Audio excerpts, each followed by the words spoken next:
Les Parisiens sont sous le choc après les images violentes de ce week-end, des images largement diffusées dans les médias sur lesquelles on a vu des groupes d'émeutiers s'attaquer à des boutiques, à des voitures de l'ouest de la capitale et qui sont même allés jusqu'à taguer l'Arc de Triomphe. Ces dérapages se sont déroulés lors d'une nouvelle mobilisation des Gilets jaunes pour le 3e samedi consécutif. Dimanche, au lendemain des violences, le président français Emmanuel Macron, tout juste rentré du G20 en Argentine, s'est rendu sur l'avenue Kléber qui a été la plus touchée par les destructions pour rencontrer les forces de l'ordre, la population et les commerçants du quartier. Sur place, il a été hué par certains et applaudi par d'autres.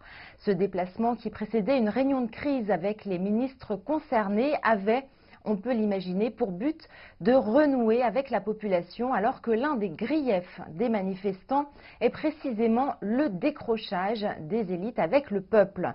Dans la soirée, le procureur et le préfet de Paris se sont exprimés en conférence de presse avec un bilan précis des dégâts.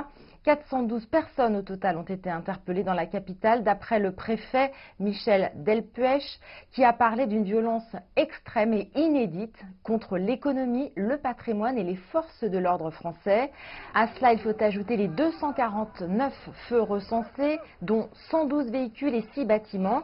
Le procureur de Paris, Rémi Heitz, qui a qualifié la situation d'exceptionnelle, a fait état de 318 gardes à vue à Paris et en proche banlieue, dont 33 mineurs. Les personnes interpellées seraient pour la plupart des hommes de 30 à 40 ans venus de province pour manifester avec Gilets jaunes, avec l'intention d'en découdre avec les forces de l'ordre, et d'un autre côté des personnes plus jeunes qui pratiqueraient une sorte de violence d'opportunité.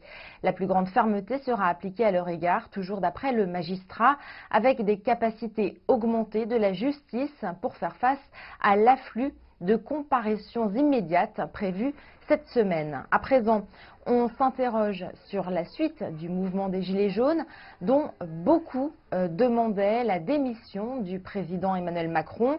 Ce dernier a indiqué qu'il serait reçu par le Premier ministre cette semaine. En attendant, la colère des Gilets jaunes ne semble pas fléchir, une colère à laquelle s'ajoute à présent la mauvaise image donnée par les médias à leur mouvement.